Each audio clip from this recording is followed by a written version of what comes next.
buenos días, buenas tardes, buenas noches. Todo está en función de dónde nos comunicamos y de dónde están observándonos. Continuamos con el programa Hablemos de Jesús. Hoy es nuestro programa número 33 y vamos a desarrollar la profecía número 32. En la profecía número 31, donde Jesús oiría palabras proféticas en tono de burla, llegamos a la conclusión en la aplicación que cada ser humano tiene un sentido de propósito en la vida. Y si es que este ser humano es hijo o hija de Dios adoptado, entonces Dios lo ha capacitado o de operaciones, o de dones, o de ministerios, para que efectúe su sentido de propósito en la vida.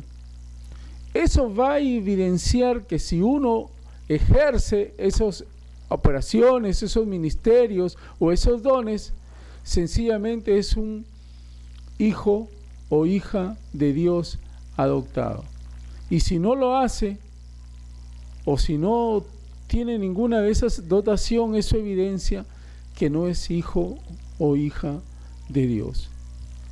Desarrollemos la profecía número 32, que se titula Oraría por sus enemigos. Oraría por sus enemigos. Esto está claramente definido como profecía, Salmo 109, 4. En pago de mi amor me han sido adversarios, mas yo oraba. El cumplimiento está en Lucas, capítulo número 23, versículo 34, y Jesús decía: Padre, perdónalos, porque no saben lo que hacen. Y repartieron entre sí sus vestidos, echando suertes. Isaías capítulo número 53, versículo 12, reafirma la profecía. Por tanto, yo le daré parte con los grandes, y con los fuertes repartirá despojos, por cuanto derramó su vida hasta la muerte, y fue contado con los pecadores, habiendo él llevado el pecado de muchos, y orado por los transgresores. Nos preguntamos si tenemos alguna palabra importante para describir. Y bueno, mirándolo bien, no tenemos ninguna palabra importante para ir al original. Entonces la pregunta es: ¿cuál es la interpretación de esta 32ª profecía del Salvador? Oraría, ¿por qué? Por sus enemigos. Lo que pasa es que la interpretación es muy simple. Jesús ama a todos los seres humanos y a ningún ser humano en su horizontalidad lo olvida. Y Él está orando por todos aquellos que sencillamente lo aman o se declaran sus enemigos. Y eso lo muestra claramente en su establecimiento, en su venida, en su recorrido, en su ministerio sobre esta tierra. Jesús no hizo distinción de nadie, porque la Escritura dice: Dios no hace acepción de personas. ¿Qué quiere decir? Eso significa que Jesús no hace diferencias en esta horizontalidad. A todos nos da el mismo trato, a todos se nos acerca, a todos nos ruega a través de sus siervos, a todos nos comunica su palabra. Ora por todos, porque es así. Para Dios todos somos importantes, para Dios todos somos valiosos. Entonces la interpretación es que Jesús ora por todos los seres humanos, no hace distinción, porque todos los seres humanos, independientemente cómo reaccionen ante Él, son valiosos. Y entonces la aplicación va ligada de la interpretación. La aplicación aquí es muy clara.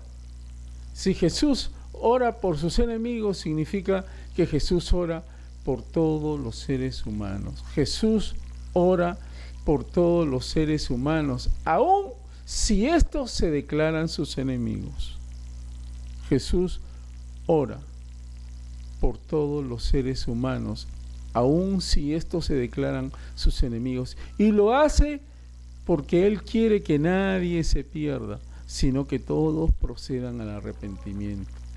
El problema está en que Dios no ha hecho robots, sino Dios ha hecho seres humanos con libre albedrío. Y cada ser humano decide si se convierte en seguidor de Jesús y por ende accede al reino de los cielos. Dios le da una nueva naturaleza, nace de nuevo, tiene una esperanza gloriosa, tiene una herencia eterna y tiene una vida eterna, una morada eterna. O si no, el ser humano decide sencillamente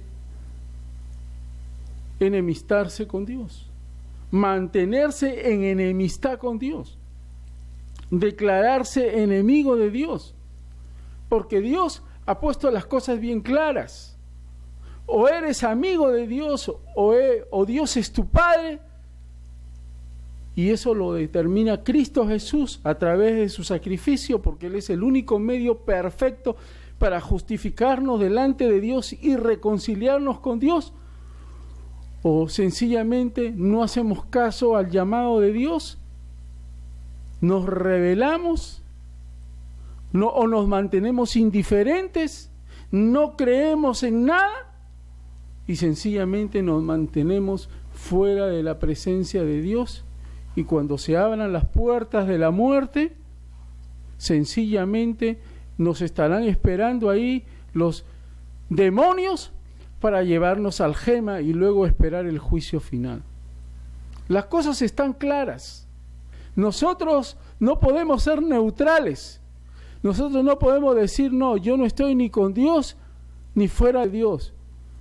Acá no hay punto medio. Acá no hay ningún punto neutral. O estás con Dios, eres su amigo, eres su hijo y tienes todo lo eterno, o no estás con Dios y eres su enemigo o su enemiga y pasarás sencillamente la eternidad sin Dios. Bueno, pasemos ahora a la pregunta libre. Siempre tenemos una pregunta libre y en este caso la pregunta libre es: terminamos ya todo lo relacionado con la palabra de Dios, aunque han habido todavía muchas cosas que explorar ahí, pero lo damos por sentado y pasamos a una pregunta que también es importante. En el ministerio de la iglesia, o sea, en el ministerio del reino de los cielos, ¿existen ministras pastoras? Es la pregunta. ¿Existen ministras pastoras? Quiero mostrar una estadística. El término pastor en la Biblia aparece 45 veces. Y el término pastores aparece 52 veces. Y el término pastora aparece una vez, pero relacionada a Raquel. Génesis 29 dice: mientras él aún hablaba con ellos, Raquel vino con el rebaño de su padre, porque ella era la pastora de ovejas del rebaño de su padre, así como Séfora, esposa de Moisés, fue pastora del rebaño de su padre, en ese caso de Jetro. Y Raquel era pastora del rebaño de Labán. Pero como ministros, 0 veces pastoras. Ahora, como ministro, Dios ha establecido 5 ministerios. Y eso está bien claramente delimitado en el capítulo 4, arriba del versículo 10 de Efesios. Dios ha establecido apóstoles, profetas, evangelistas o predicadores, pastores y maestros. 5 ministerios. Pero todos esos ministerios están relacionados con la cabeza. Un ministerio para Dios, porque Él es el que pone las reglas. En la horizontalidad nosotros podemos romper las reglas. En esta horizontalidad todo el mundo anda rompiendo las reglas y todo el mundo anda construyendo su propia verdad, porque estamos en la época de la posverdad. Cada quien construye su verdad, alguien lo encuentran con la mentira y construye una verdad para poder justificar su mentira. Y eso lo vivimos todos los días. Y a nivel público lo vivimos. Pero en el reino de los cielos, en la verticalidad, Dios es el que pone las reglas. A Dios nadie le da consejo. Y entonces ahí, en la verticalidad, Dios ha establecido 5 ministerios. Pero esos ministerios son para los varones, como ministros. Ahora, ¿hay apóstolas? No. Pero sí hay profetisas. Las hijas de Felipe eran profetisas y ahí aparece en el capítulo, no sé si 8 o 9, de Hechos de los Apóstoles. Y ahí la mencionan. Pero en el ministerio del reino de los cielos no hay pastoras. No sé de dónde salió eso. Se lo inventó la religión. Basta de que alguien que tenga el ministerio de pastor, que a veces no lo tiene tan claro, entonces, si se casa con una mujer, se le llama pastora. Incluso él mismo hace que a la esposa o a la mujer se le llame pastora. Entonces ahí estamos mostrando que esa persona supuestamente que tiene un ministerio de pastor no sabe ni siquiera dónde está parado.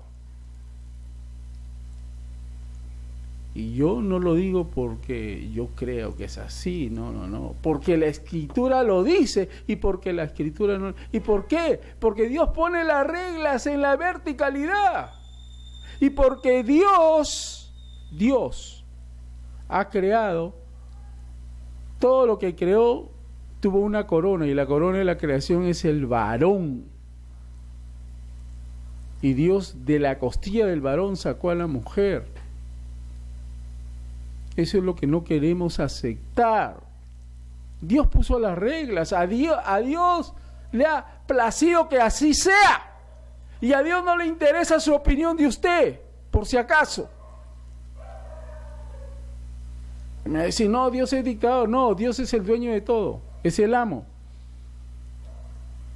Y entonces nuestra vida es prestadita también. Entonces, definitivamente, en el reino de los cielos, en el ministerio de las Sagradas Escrituras, en el ministerio bíblico, no existe pastoras. Eso se lo inventó la religión. Y no se olvide usted, sigo dándole ahí todas las veces que puedo. Todo religioso es hijo del infierno. No lo digo yo, lo dice Jesús de Nazaret. Cuénteme algo, dígame usted, refúteme, muéstreme que la Biblia dice que algún religioso y va a entrar al reino de los cielos. No dice jamás la Escritura eso. Pero sí la Escritura dice que todo religioso es hijo del infierno. San Mateo, capítulo 23. San Mateo, capítulo 23, versículo 15. De ahí lo sacamos. Y por si acaso Nicodemo era intachable, pero necesitaba nacer de nuevo porque era religioso. Pablo era irreprensible, pero necesitaba nacer de nuevo porque era religioso. Ellos sabían que ¿dónde estaban? Eran hijos del infierno. Y que necesitaron de Jesús, porque todos necesitan de Jesús para entrar al reino de los cielos. Porque Jesús a los que limpia de todo pecado, los hace santos y fieles. Necesitas a Jesús si no te has lavado en la sangre preciosa y si no has nacido de nuevo. Que la gracia de Dios nos continúe bendiciendo en todo y que nos dé una nueva oportunidad de salvación y que nos permita seguir edificándonos a través de este programa, porque somos bendecidos para bendecir. Amén. Ver otros estudios y suscribirte, porque ahí tengo ya subido toda la carta a los Efesios, que es la carta a la iglesia. Por favor, si usted no la ha visto, lea o mire esas lecciones, porque todos estamos llamados a ser santos. Este canal YouTube, Jorge Luis Purizaca Ruiz junto, así como aparece. Y también apoya, por favor, este ministerio. Y aquí sí voy a presentarte las citas de Proverbios 11, 24 y 25. Dice: hay quienes reparten y les es añadido más. Esa es la aritmética de Dios. Hay que repartir para ser añadidos más. Y hay quienes retienen más de lo que es justo, pero vienen a pobreza. La avaricia, lo que quiere decir el proverbista, trae pobreza más bien. El alma generosa será prosperada, y el que saciare, él también será saciado. Y hay que mirar también Gálatas, es una cita muy buena. Gálatas, en el capítulo número 6, miremos Gálatas en el capítulo 6, versículo del 6 al 9. El que es enseñado en la palabra, haga partícipe de toda cosa buena al que lo instruye. Si has sido bendecido por este estudio, haz lo que te dice la Escritura. No os engañéis, Dios no puede ser burlado, pues todo lo que el hombre sembrare, de eso también segará. Por el que siembra para su carne, de la carne segará corrupción, mas el que siembra para el Espíritu, del Espíritu segará vida eterna. No nos cansemos, pues, de hacer el bien, porque a su tiempo segaremos si no desmayamos. Que la gracia de Dios y que las riquezas de la gracia de Dios nos continúen bendiciendo en todo.